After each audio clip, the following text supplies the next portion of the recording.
ఎవరైనా ఈ మూవీ ఆఫీస్‌లకి వెళ్ళినప్పుడు ఎవరైనా రాంగ్‌గా నిన్ను యాహ్! డెఫినెట్‌లీ. అది జరగడం అది ఏమైనా అది ఓపెన్ సీక్రెట్. ఒప్పుకున్నా, ఒప్పుకోకపోయినా జరుగుతాయి. ఇప్పటికి డైరెక్ట్‌గా జరుగుతాయేమో తెలీదు కానీ, బట్ అప్పట్లోనే when I was 16 they asked me for a commitment. You know that?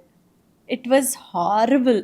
అంటే ఆ కాన్వర్జేషన్ చాలా, అంటే I have to tell this because everybody should know this happens అని. Not only in our industry, every field ప్రతి ఇలాంటివి దగ్గర జరుగుతూ జరుగుతది. ఉంటాయి. ప్రతి దగ్గర జరుగుతుంది. మనదేంటంటే కనిపిస్తుంది, కొన్ని కనిపించవు.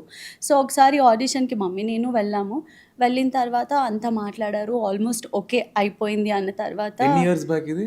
When I was 16, I think 14 years back. Okay. 14 years back. And హైదరాబాదే. హైదరాబాదే, శ్రీనగర్ కాలనీ. తెలిసిన వాళ్ళే. అయ్యో! తెలిసిన వాళ్ళే. పేరొకటే చెప్పకూడదులే ఆ! గానీ వెళ్ళాము, కూర్చున్నాం, మాట్లాడాము. అంతా ఓకేనమ్మా, అద్భుతంగా చేస్తుంది యాక్టింగ్ అమ్మాయి అయితే, అది ఇది అని అన్నారు. ఒకసారి పాపని బయటికి వెళ్ళమనండి. నేను బయటికి వెళ్ళా. మా మమ్మీని కూర్చోపెట్టి దట్ అంతా ఓకే కానీ కమిట్మెంట్ ఉంటుందమ్మా, ప్రొడ్యూసర్ సైడ్ నుంచి చాలా ఫోర్స్ ఉంది, అది ఇది అని అంటే, ఒక్క నిమిషం ఆగండి, పాపని పిలవండి, ఎందుకు దానికి అని చెప్పి మా మమ్మీ నన్ను పిలిపించింది. ఏదో అడుగుతున్నారు చూడు, ఏంటి? అప్పటికే నేను చాలా మెచ్యూర్డ్ నీకు, like 16, I know, I seen life by then only. It's like ఏంటి అంటే, అదే కమిట్మెంట్ అంటే ఏంటో మమ్మీ చాలా నీకు తెలుసా వర్డ్ అంటే ఏంటి? బికాస్ అప్పటికే నాకు అర్థమైపోయింది. అంటే the touch, everything I know. నాకు నా సరౌండింగ్స్లో ఏమవుతుంది, ఎవరు ఎలా చూస్తున్నారు, అవన్నీ నాకు అర్థమైపోయేవి అనమాట.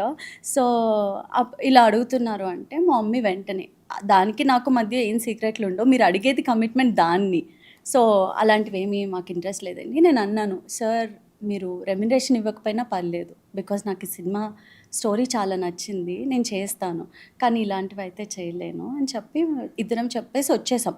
ఎవరైతే సజెస్ట్ చేశారో ఆయనకి ఇది ఆబ్వియస్గా షేర్ చేసుకుంటాం కదా, ఇలా అన్నారు అది ఇది అంటే, literally the director next day calls me అంటే, నువ్వు అలా ఎలా చెప్తావు, జరిగింది చెప్పినందుకే నీకు అంత కోపం వస్తుంది, నువ్వు అడిగింది నన్ను, అలాంటిది నాకెంత కోపం రావాలి, I just told him that this is what happened, అందుకే సెలెక్ట్ కాలేదు అని చెప్పి. అంత ఓపెన్గా ఉంటే ఇన్ని ప్రాబ్లమ్స్ వస్తాయా అని చెప్పి అప్పటి నుంచి మనకి ఇష్టం ఉంటే చేస్తాం, లేకపోతే లేదు అంతే.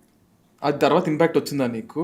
ఎవరైనా భయం వేసేది, అంటే ఇంపాక్ట్ అంటే చాలా మటుకి అవాయిడ్ చేసేదాన్ని, చాలా మూవీస్ ఓకే మనకి సెట్ కాదులే అని చెప్పి. That's when I thought maybe తమిళ్లో బాగుంటుందేమో అని. తమిళ్లో ఐ డిడ్ ఫ్యూ మూవీస్. అక్కడ నాకు ఇలాంటి ఎన్కౌంటర్స్ ఎక్కువ అవ్వలేదు, బికాస్ నేను ఇక్కడ బేస్డ్ కాబట్టి అక్కడ జస్ట్ షూటింగ్కి వెళ్ళి వచ్చేసేవాళ్ళం, అంత ఎన్కౌంటర్స్ అయితే అవ్వలేదు అలాంటివి. కానీ మన ఇండస్ట్రీలో అయితే ఉంది కదా.